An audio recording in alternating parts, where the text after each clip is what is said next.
Bonjour à tous, j'espère que vous allez bien. Avant toute chose, petit disclaimer. Je sais pas ce qui m'a pris ce jour-là, mais pour tourner cette vidéo, je me suis rasé la veille. Bon voilà, très simple, je suis rasé, vu voilà, bon. J'ai pas non plus une barbe de ouf, etc. C'est pas ce qui est censé vous perturber. Mais par contre, ce jour-là, je sais pas ce qui m'a pris.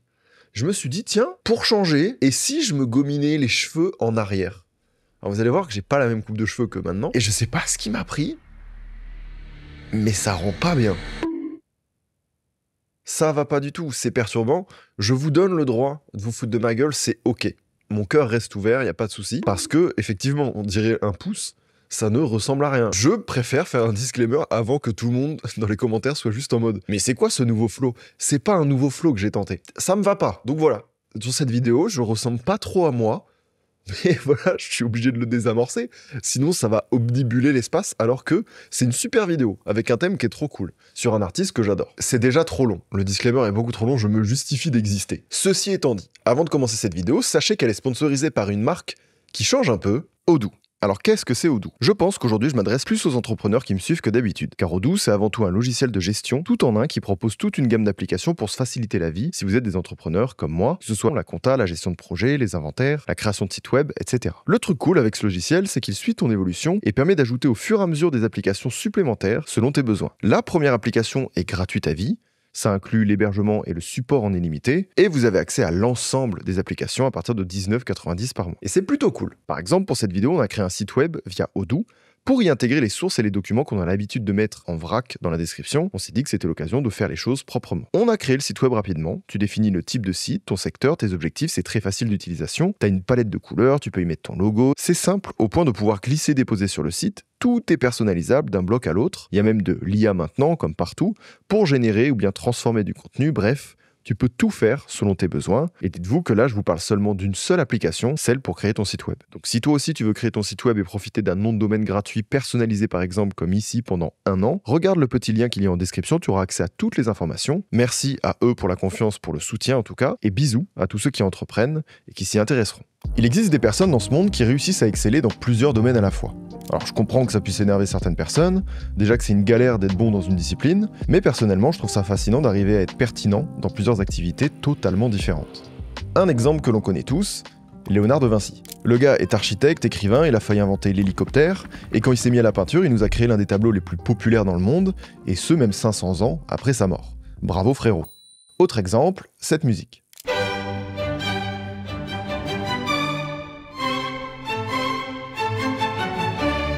À votre avis, qu'est-ce qui rend la musique de Mozart aussi intemporelle? Les travaux de Pythagore.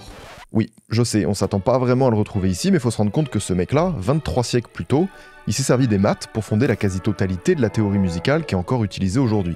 Si je vous parle de tout ça, c'est parce qu'à notre époque, avec toutes les connaissances et les outils qu'on a à notre disposition, eh bien les portes du génie sont plus que jamais grandes ouvertes, on va dire. Et même si c'est vrai qu'on a un peu tendance à abuser avec ce terme, dès qu'un artiste nous touche, que quelqu'un connaît le succès, mais on se retrouve quand même avec une génération dorée d'artistes hyper polyvalents, super cool à analyser, et ça tombe bien. Pourquoi je dis ça? Parce que c'est exactement le cas de l'artiste dont on va parler aujourd'hui, qui se nomme Donald Glover, mais que vous connaissez peut-être mieux sous le nom de Childish Gambino.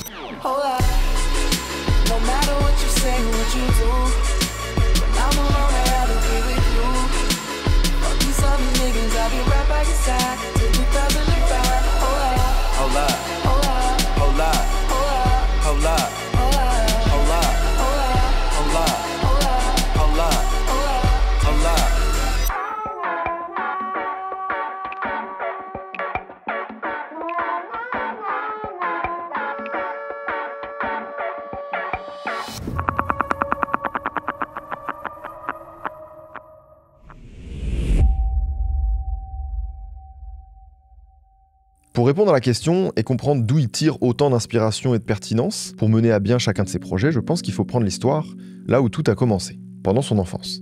Donald est né le 25 septembre 1983 en Californie. Il a 4 ans quand sa famille décide de bouger en Géorgie pour s'installer à Stone Mountain, en banlieue d'Atlanta. Son père, Donald Glover Sr., est postier et sa mère, Beverly Smith, assistante maternelle.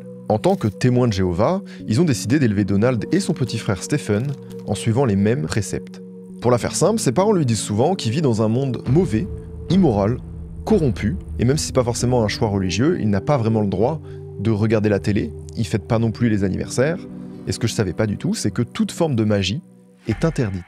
Genre même un petit tour de carte ou faire ça avec son pouce, c'est interdit. En vrai, retenez cette information parce qu'elle va avoir de l'importance par la suite.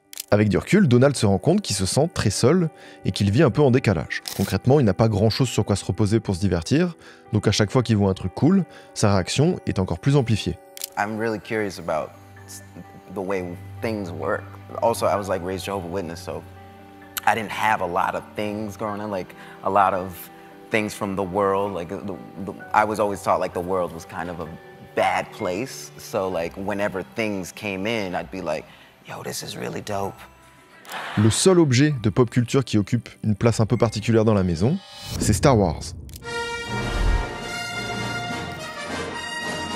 Faut dire qu'à l'époque, c'est difficile d'y échapper. À tel point que son père l'amène voir les épisodes de la prélogie au cinéma. Il lui offre même une figurine de Lando Calrissian, le seul personnage noir de l'univers de Star Wars, avant l'arrivée de Mace Windu. Et cette figurine va remplacer l'unique poupée noire que sa mère avait trouvée en magasin, avec laquelle il a l'habitude de dormir.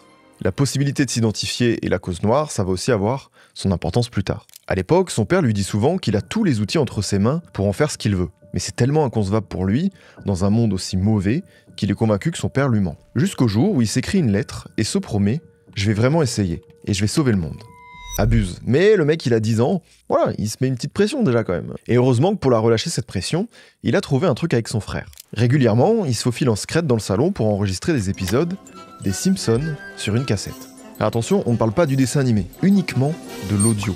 Aujourd'hui, c'est un peu comme si t'écoutais tous les épisodes des Simpsons en podcast. Un peu relou quand même, mais avec son frère, c'est ce qu'ils font, et ils écoutent ça en boucle le soir pour s'endormir. Et pourtant, au milieu de ces soirées répétitives, une passion prend doucement forme chez Donald, marquant le début d'une nouvelle ambition. À l'époque, le rêve numéro 1 de Donald Glover, ça doit être un truc du genre intégrer l'équipe de scénaristes des Simpsons. Et ça, sa mère l'a bien senti. C'est elle qui l'a forcé à intégrer la DeKalb School of the Arts, un lycée spécialisé dans les arts du spectacle. D'ailleurs, c'est sa maman aussi qui lui a donné son obsession pour la qualité, le sens du goût, le respect des choses bien faites. Tout ça grâce à quoi? Au fast-food. My mom used to take me to Chick-fil-A. We all know it's all fast food. None of it's good for you, but it's better than McDonald's. She'd be like, look at these cups. Look at the color pattern. Look at the way this tastes. Look at how it doesn't taste great after a couple of hours. Sa mère a une nez fin puisque Donald réussit brillamment ses études et gagne même le titre du plus susceptible d'écrire pour les Simpsons avant de partir à la fac. Oui, cette récompense existe réellement et il l'a gagnée. Et je trouve ça fou. Alors je sais pas ce serait quoi l'équivalent en France, mais bon, je pense qu'on s'éloigne du sujet. En tout cas, ça rigole plus, parce qu'il fait ses valises pour New York, où il intègre la Tisch School of the Arts, une université reconnue pour son programme de ciné. Là-bas, il étudie l'écriture dramatique, il développe sa plume, il apprend à performer et il intègre des groupes comiques comme Upright Citizens Brigade et Derrick Comedy, qui connaît un vrai succès dans les premières années de YouTube. On parle des premières bandes un peu comiques de YouTube, peut-être que vous découvrez qu'il a des prémices de youtubeur. Là où ça devient intéressant, c'est qu'il commence à aborder des sujets qui collent à son identité et qui lui tiennent à cœur. Comme par exemple la question du racisme de la société américaine, qu'il aborde sous forme d'une pièce de théâtre intitulée Black Peter Pan, une comédie où des enfants refusent de partir pour Neverland car ils ont peur d'un Peter Pan qui a la peau noire. Second star to the right and straight on to morning. Fly away. Mais le truc qui va tout changer pour lui, c'est les Simpsons. Enfin, un script qu'il a rédigé lors de sa dernière année d'études et envoyé à l'équipe de la série comique 30 Rock, qui connaît un gros succès à l'époque. Comme quoi les choses sont bien faites. Dans son script, Homer est arrêté pour avoir téléchargé une seule chanson sur internet. Il est poursuivi en justice par la RIAA et doit affronter le groupe de pop Hall & Oates. Tina Fey, qui produit 30 Rock, est tellement impressionnée qu'elle demande à ce qu'on l'embauche directement. On est en 2006, Donald Glover vient tout juste d'obtenir son diplôme et il a déjà un poste dans l'une des séries comiques les plus en vogue du moment. Pendant 3 ans, il fait partie de l'équipe de scénaristes et apparaît même quelques fois devant les caméras dans des épisodes occasionnels.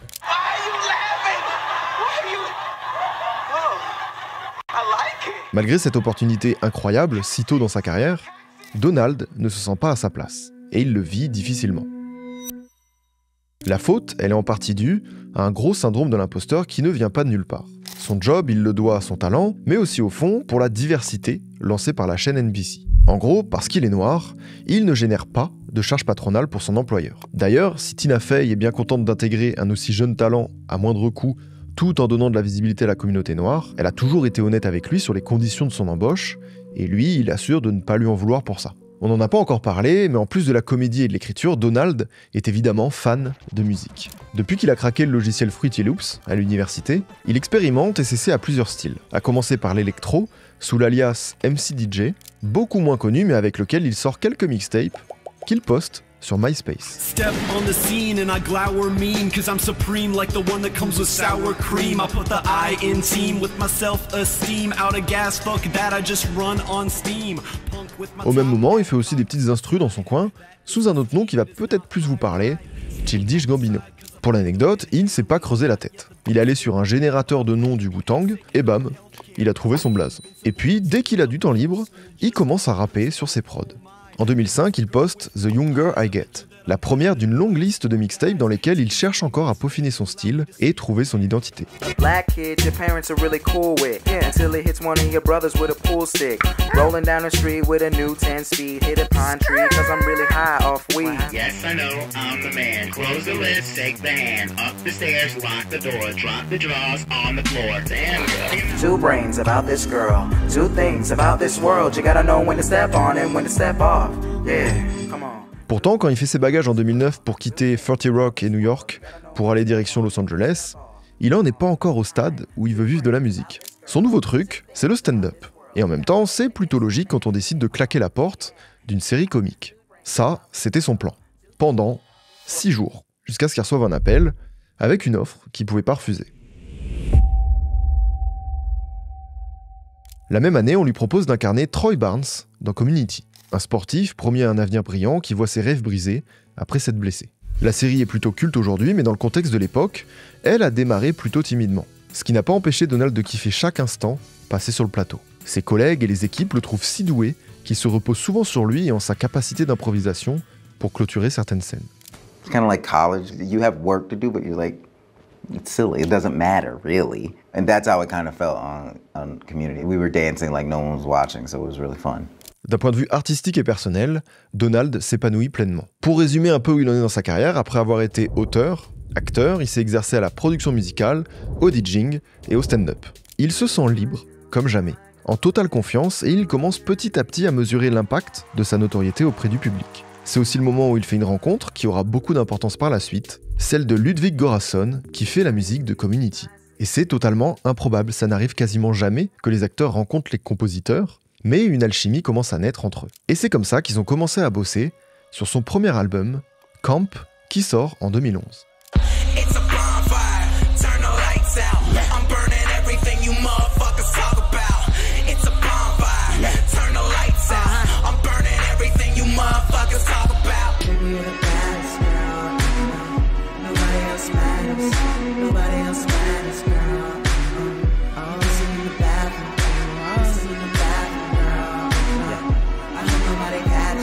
But I kinda hope they catch us anyway. Cause I want you to know that I'm ready to go.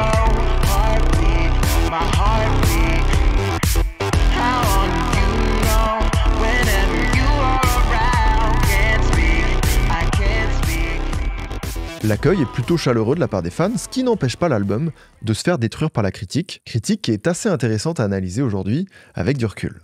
Pitchfork a noté l'album 1,6 sur 10. Car le flow caricatural exagéré de Glover et sa production pop-rap surfaite suffisent à faire de Camp l'un des disques de rap les plus singulièrement détestables de cette année.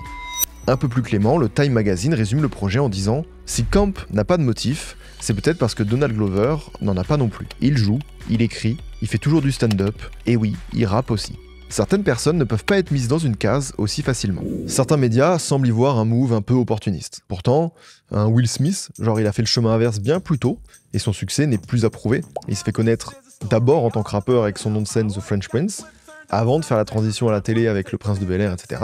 Et puis après le ciné et la carrière qu'on lui connaît. Mais il a fait ça 20 ans plus tôt, il s'est affranchi des cases, sans qu'aujourd'hui personne ne soit choqué. Alors pourquoi? Est-ce qu'il y a juste un bon chemin à prendre? Est-ce qu'il y a une transition logique pour quelqu'un qui souhaite juste s'essayer à ce qu'il fait kiffer sans que le public pense qu'il profite de sa notoriété? C'est une bonne question. La seule leçon que retient Donald, c'est que ça ne sert à rien de courir après les opportunités. L'important, c'est de ne surtout pas avoir peur d'être soi-même. Par exemple, si s'était montré plus réservé et plus hésitant en allant parler à Ludwig, peut-être qu'il aurait jamais osé se lancer. Et ce qui ne changera jamais avec Donald, c'est qu'il n'est pas prêt à faire de concessions sur ses ambitions artistiques. D'ailleurs, il n'a pas oublié son projet de stand-up, qui prend juste plus d'ampleur. Dans le même mois, il lance son one-man show Weirdo, qui est directement diffusé sur Comedy Central, et finit même sur Netflix. C'est un spectacle dans lequel il n'hésite pas à se confier avec des anecdotes personnelles pour parler des préjugés raciaux. Il raconte ce que c'était de grandir en tant que geek noir dans son quartier, il parle de son enfance, des comportements chelous des gens sur internet, et il se livre pendant plus d'1 heure sur ses insécurités. Et ce petit côté geek qu'on lui rattache, lui il l'assume de plus en plus. Ce sera même le sujet principal de son 2e album qui sort en 2013, Because the Internet.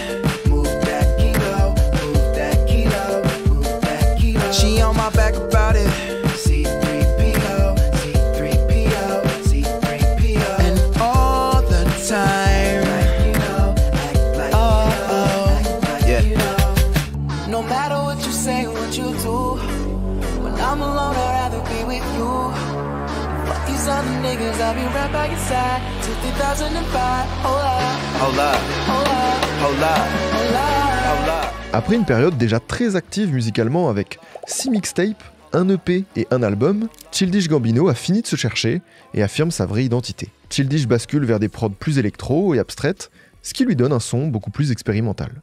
Et là, cette fois-ci, chez Pitchfork, qui le note 5,8 sur 10, ce qui est déjà un peu mieux, ils sont un peu en PLS parce qu'à sa sortie, le projet est accompagné d'un script fictif, de 2 courts-métrages qui font office de prologue, d'une captation live sous forme de performance artistique où le public utilise une application pour interagir avec le show, d'un trailer de jeu vidéo et de plein de clips qui accompagnent le tout en respectant scrupuleusement la même histoire. Je rappelle juste qu'à ce moment-là, ce n'est même pas son activité principale. C'est juste l'art de bien faire les choses bien proprement jusqu'au bout. Et le gars est juste ultra inspiré et en profite pour faire un joli doigt d'honneur à ceux qui pensent qu'un artiste doit se contenter de faire ce pourquoi il est connu. À l'époque, Donald est identifié pour être très présent sur les réseaux sociaux où il entretient un lien particulier avec son public. C'est ce qui l'a inspiré dans le choix du thème abordé dans l'album, que ce soit pour les bons ou bien les mauvais côtés. Because of the internet, I'm here. Because of the internet, we're all here. It's the language of Earth. Everyone keeps saying by this or that year, Mandarin or Spanish will be the most dominant language. But the internet is already a language we are all connected to. But the thing is, there are no rules, which is also the awesome thing.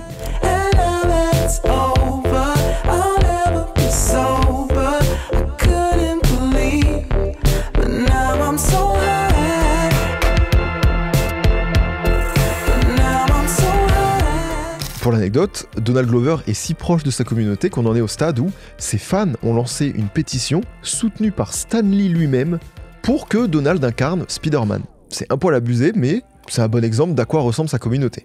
Au final, c'est Andrew Garfield qui a le rôle, mais Donald a inspiré Brian Michael Bendis à créer Miles Morales, le premier Spider-Man noir. Et ça, juste avec cette scène dans Community où on le voit porter un pyjama Spider-Man. Miles Morales existe un petit peu quelque part grâce à Childish. Mettons du respect. Revenons-en à l'album. Il marche de ouf et sa musique est enfin reconnue à sa juste valeur. Il joue dans une série à succès avec des collègues qu'il adore. Tout roule. Qu'est-ce qu'il peut vouloir de plus? Se barrer. En 2014, Donald quitte Community et s'en explique avec une lettre écrite à la main. Ça ne va pas très fort pour lui et il en profite aussi pour quitter et effacer tout le contenu de ses réseaux sociaux qui le rendent moins humain.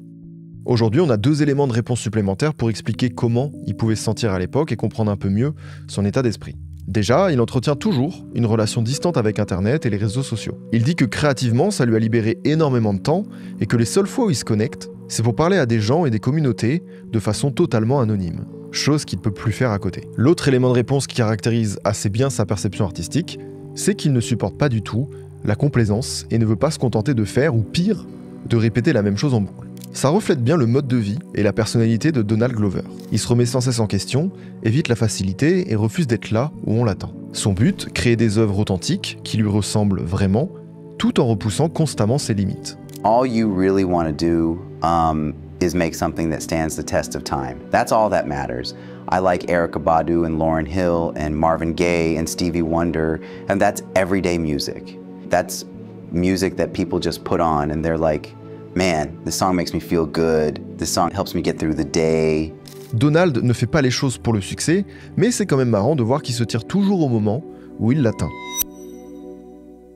Alors comme vous commencez à bien le connaître, cette fois c'est du côté du cinéma qui va se tourner. Après avoir joué dans son premier long métrage Mystery Team en 2009 et avoir fait des études de ciné, faut dire que ça tombe sous le sens. Il va en profiter pour bosser à fond sur ses qualités de scénariste, d'acteur et de réalisateur. En 2015, on peut le voir en tant qu'ingénieur en astrospatial dans Seul sur Mars, ou encore en stripteaseur dans Magic Mike XXL. Une sorte de grand écart qui ferait peur à un Jean-Claude Van Damme, mais qui montre bien qu'il ne se refuse rien. Mais surtout, c'est ce qui lui permet de se préparer à sauter dans le grand bain pour l'une des années les plus importantes de sa carrière, 2016. I'm working on something that I think could be really big for me. 2016, c'est l'année de la consécration. Celle où il se révèle vraiment au public, peut-être le point culminant de tout son talent. Où en 2 mois seulement, il devient l'incarnation du nouveau cool, le gars à suivre dans le monde entier. C'est l'année où il a matraqué nos écouteurs avec Redbone, le single phare de son 3e album, et où il a tout cassé avec Atlanta, son nouveau petit bébé. On va faire dans l'ordre. Atlanta sort le 6 septembre 2016. La série suit Earn et Alfred, 2 cousins qui galèrent à percer dans le rap, et qui se heurtent à des problèmes raciaux, économiques et parentaux. En tant que scénariste, producteur et acteur, Donald y met une grosse part de lui-même, ce qui rend aussi la série ultra authentique et surtout actuelle. Dans les 4 saisons que dure la série, il aborde intelligemment les sujets qui font débat sur la place publique, en les replaçant toujours dans le contexte de sa série. Quand par exemple on remet en cause la blackface, le personnage principal se retrouve face à des spectateurs blancs, grimés en noir pour Halloween. En vrai, il a abordé tellement de sujets que je vous conseille d'aller mater la série si jamais ça vous intéresse. Comme ça vous pourrez vous faire une idée. La série remporte 20 récompenses, dont 14 awards en tout genre, mais surtout 2 Emmys et 2 Golden Globes. Dès la première saison, les critiques disent que c'est tout simplement l'une des meilleures séries du 21e siècle. Simplement. Ce succès, il le doit à sa vision, son talent évidemment, mais aussi à l'équipe de choc qu'il a montée autour de lui et à qui il porte une entière confiance. Son frère Stephen, producteur et scénariste, son bras droit artistique Hiro Muai, et le compositeur Ludwig Göransson, dont on a déjà parlé. Et seulement 2 mois après la sortie de la première saison d'Atlanta, c'est au tour de Awaken My Love de se révéler. Pour ce projet-là, le succès est non seulement direct, mais aussi unanime. On sent bien qu'il a été influencé par des sons old school, genre de la soul, bien psyché, du funk, etc. Et ce qu'il a fait, c'est qu'il a pris à contre-pied toutes les attentes du public, en créant une musique qui est vraiment singulière, quasi proche du rock, et qui pourtant a quand même jamais été entendue jusqu'à maintenant.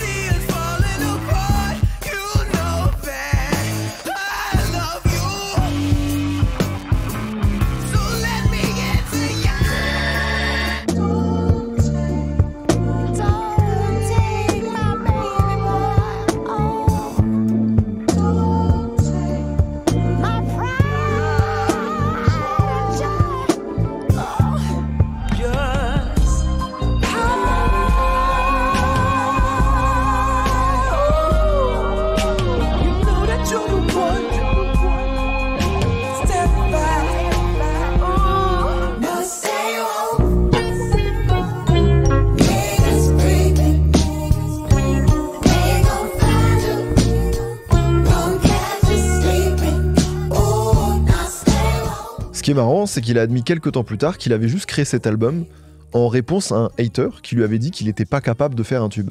La morale de l'histoire, c'est n'hésitez pas à être des haters avec vos artistes préférés. En tout cas, il s'est bien loupé, puisque l'album entre directement à la première place du Billboard et que Redbone passe juste partout à la radio. Et hop, il chope aussi un petit Grammy au passage, ce genre d'année à succès qu'on ne voit pas souvent.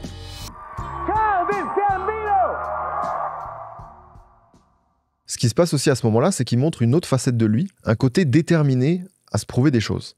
Pour la première fois, il décide de ne pas sortir de clip pour accompagner sa promo. On a juste le droit à cette pochette, très hypnotisante, qui rappelle fortement Maggot Brain de Funkadelic, un groupe qui l'a beaucoup inspiré. Et vous savez quoi, ce n'est pas bien grave qu'il n'ait pas sorti de clip à ce moment-là, puisque 2 ans plus tard, il va revenir avec un clip qui va avoir un impact mondial. Le 5 mai 2018, Childish Gambino dévoile un nouveau clip. Et ce jour-là, fallait être là. On s'est tous mangé une jolie série de tartes. This is America. Don't catch you slipping now. Don't catch you slipping now. Look what I'm whipping now. This is America. Bon, déjà la musique est aussi conceptuelle que entraînante. Quant au clip, réalisé par son ami Hiro Muai, il ressemble à un mini-film mystérieux. On comprend pas tout, mais on sent qu'il se passe quelque chose d'important. Et finalement, quand on essaie de décrypter les messages véhiculés, on découvre une œuvre à la fois forte et engagée qui ne laisse personne indifférent. Ce clip, unique en son genre, réussit l'exploit d'être à la fois rare, mais aussi accessible, qui est diffusé largement à travers le monde. On n'a peut-être jamais vu quelque chose de similaire auparavant. Le clip de Childish critique l'Amérique à travers des symboles forts. Son pantalon rappelle les confédérés, ses gestes évoquent Jim Crow, une caricature utilisée dans les années 1900 pour se moquer de la communauté noire, et la danse en elle-même masque le chaos qui se déroule en arrière-plan. Les armes sont sacralisées et montrent une société qui privilégie leur possession sur la vie humaine, quant à la scène finale où il court pour fuir, peut symboliser par exemple une tentative d'échapper à ce cycle. Bref, on pourrait passer des heures à décortiquer chaque plan et se prendre pour un prof de français, mais ce n'est clairement pas le but de cette vidéo. Quoi qu'il en soit, ce clip reste une œuvre percutante qui reflète les enjeux du racisme en Amérique. Et même, là je vous pose la question, c'est quoi comme genre de musique même? Je trouve qu'il y a tellement de genres justement mélangés que c'est impossible de le mettre dans une case. Et je trouve que ça fait un peu écho à tout ce qu'on raconte aussi depuis le début. Ce fait de mettre les choses dans des cases parce qu'on en a tous besoin. Regarde là, on peut être perturbé par juste une musique parce qu'on sait pas trop où la ranger.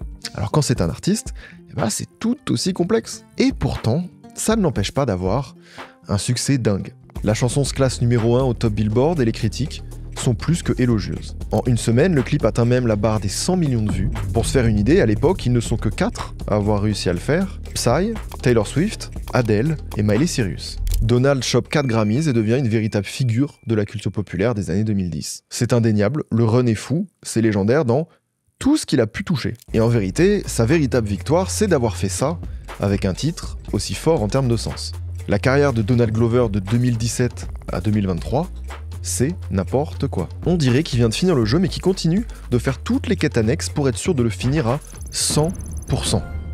Tu veux jouer dans un Spider-Man? Pas de problème, on t'a gardé le rôle de Aaron Davis dans Spider-Man Homecoming. You ain't never done this before, huh? Ah, au fait, t'avais pas une figurine de Lando Calrissian quand t'étais petit? Ça te dirait pas de jouer son rôle dans le prochain Star Wars? Continue. Tiens, il nous reste une place pour faire la voix off de Simba dans le remake du Roi Lion, ça te dit? Yes, me Simba, it's really me. Ouais, et puis finalement, si tu faisais aussi la voix de Miles Morales, mais tu sais, le Spider-Man noir que t'as inspiré avec ton pyjama dans la série Community, ta série qui est géniale. My name is Miles Morales, and I'm Spider-Man. C'est juste le boss final des quêtes annexes. Il va même jouer avec Rihanna dans le film Guava Island, qu'il a coécrit avec son frère et réalisé encore avec son pote Hiro Muai.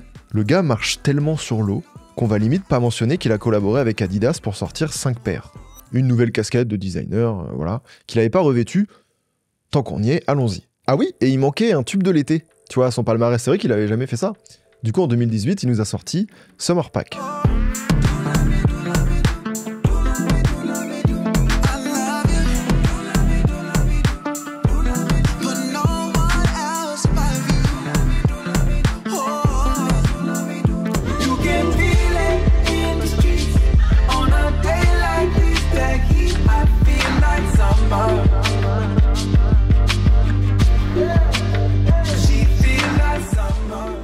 Mais paradoxalement, cette période, c'est aussi celle où il commence à se montrer de plus en plus discret. Ses interventions se font de plus en plus rares, sont espacées dans le temps, il se concentre sur la fin de sa série Atlanta, et aussi surtout sur sa vie personnelle qu'il a toujours souhaité préserver. Donald s'est installé dans une ferme, il est devenu papa, il est au milieu des champs d'olives, de fruits et de café, et il est plus apaisé que jamais. Il le dit lui-même, à présent son seul objectif, c'est de travailler avec les meilleurs dans tous les domaines pour assurer une production durable.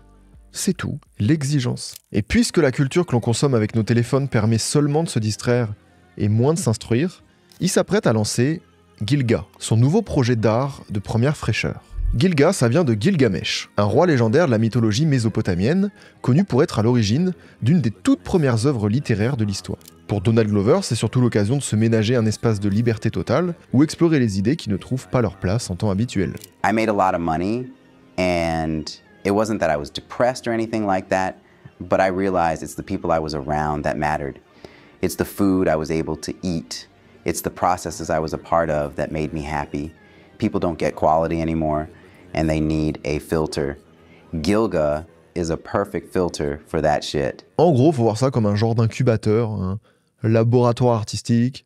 En gros, on n'a pas vraiment compris, mais c'est peut-être le signe qu'il vit désormais entièrement pour servir son art et ses émotions.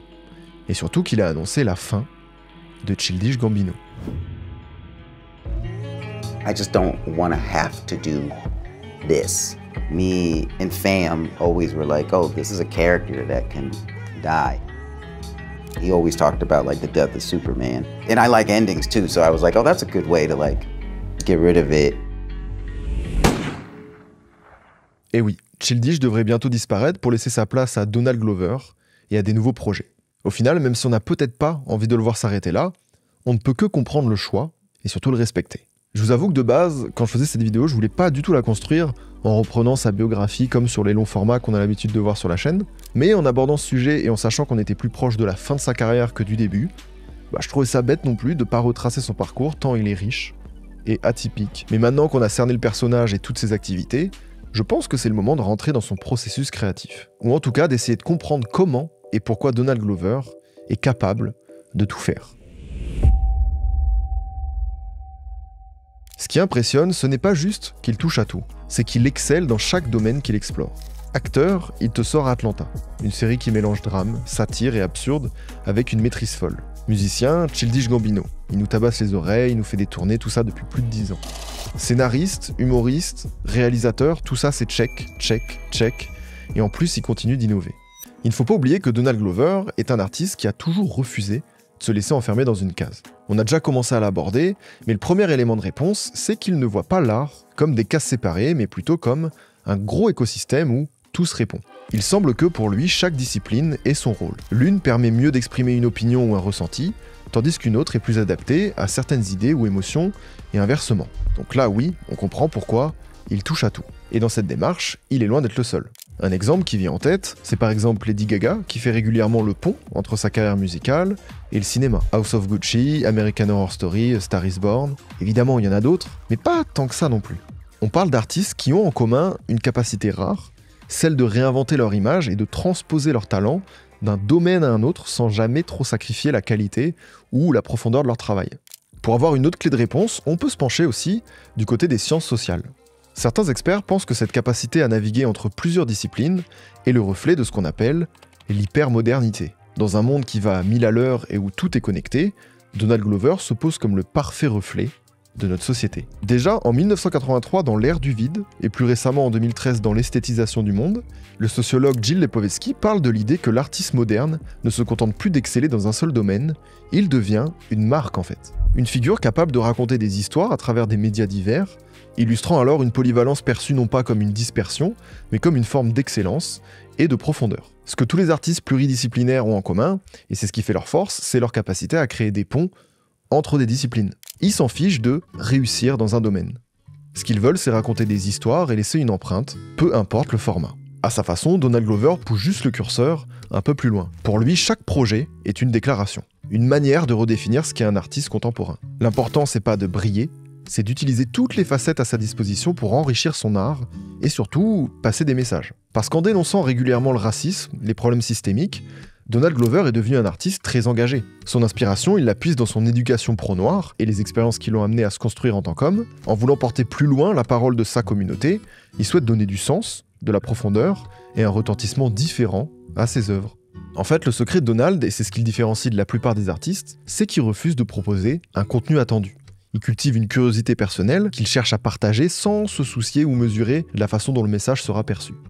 I think human joy is super important. It doesn't come from computers. It just comes from belief. You know, acting, making music, all that stuff is believing in something that maybe someone older doesn't truly believe, but like when you see it in a child, it makes you kind of believe it again. You know, because we forget how innocent and beautiful we were. So I think, yeah, it's our responsibility to make magic again, because I think a lot of the shit that's happening now is bullshit. Pour Donald Glover, l'idée de recréer de la magie revient souvent quand il parle de ce qui l'inspire dans son art. Je rappelle qu'il a grandi dans un monde dénué de magie, où l'idée même d'un tour de cartes était rattachée au mal.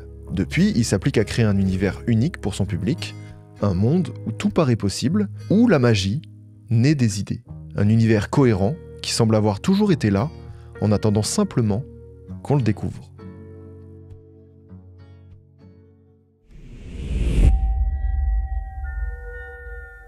À l'heure où je tourne cette vidéo, il n'a toujours pas posé de point final à l'histoire de Childish Gambino et il a sorti 2 projets musicaux en 2024.